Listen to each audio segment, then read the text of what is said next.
90 mmHg. Dan dari catatan Ibu juga mengalami pembengkakan kaki. Bagaimana perasaan Ibu?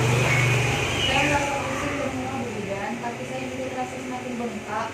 Saya khawatir dengan kehamilan saya, Bu Bidan.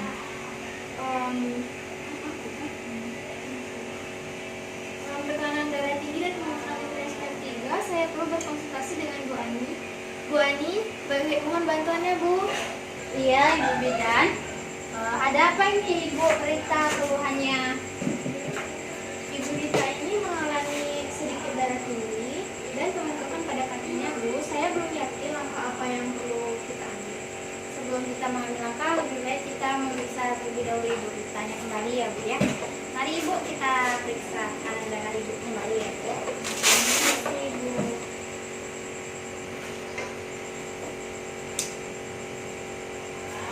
Maaf ya Ibu.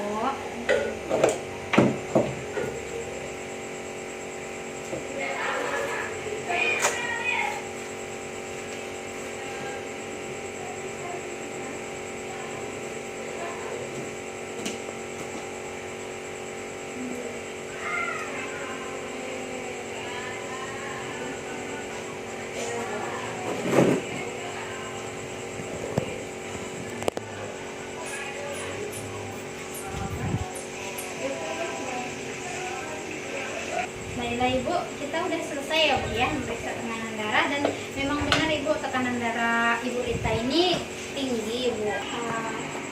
Ibu Dina, kita perlu menganalisis situasi Ibu Rita ini dengan secara sistematis ya Bu ya. Dan Ibu Dina masih ingat nggak kalau langkah-langkah pengambilan keputusan dalam asuhan kebidanan itu apa saja? Tentu Bu, pertama kita identifikasi masalah yang terlebih dahulu. Kedua, kita kumpulkan data, lalu ketiga kita tentukan alternatif solusi.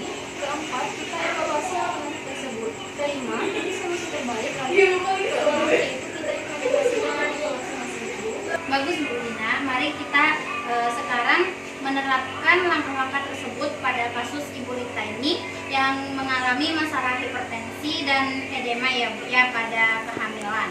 Data yang kita miliki pada Ibu Rita ini tekanan darahnya itu ada 150/100 mmHg dan pembengkakan kaki serta keluhan pusing dan mual. Jadi apa sih Bu alternatif dan solusi yang kita punya pada kasus ini?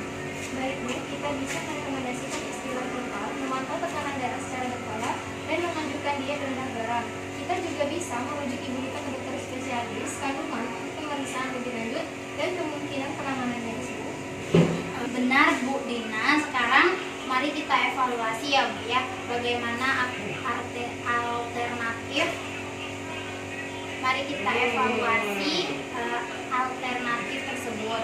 Istirahat dan diet itu mungkin membantu Bu, tetapi tidak cukup untuk mengatasi hipertensi yang sangat tinggi Bu ya. Rujuk ke dokter spesialis itu adalah pilihan yang lebih aman dan komprehensif Bu. Jadi hal ini sesuai dengan prinsip dan pengambilan keputusan yang etik, yaitu memprioritaskan keselamatan pasien, dan kita juga perlu mempertimbangkan teori pengambilan keputusan, misalnya model pengembangan keputusan rasional, dan yang dimana kita itu memilih solusi yang efektif dan efisien untuk membuat saya.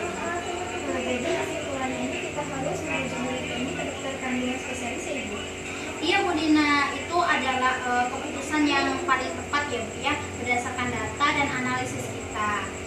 Kita juga perlu menjelaskan kepada Ibu Rita ini tentang kondisinya dan tentang rujukan ini. Penting untuk melibatkan Ibu Rita dalam proses pengambilan keputusan agar ia itu merasa dihargai dan dilibatkan. Baik Ibu Rita, jadi berdasarkan pemeriksaan dan diskusi kami, Ibu Rita kami sarankan untuk segera memeriksakan diri ke dokter spesialis kandungan ya Bu ya, dan tekanan darah Ibu itu cukup tinggi dan perlu penanganan lebih lanjut. Kami akan membantu Ibu untuk mengunjungi dokter spesialis kandungan Ibu. Baik Bu Bidan, terima kasih atas penjelasannya ya.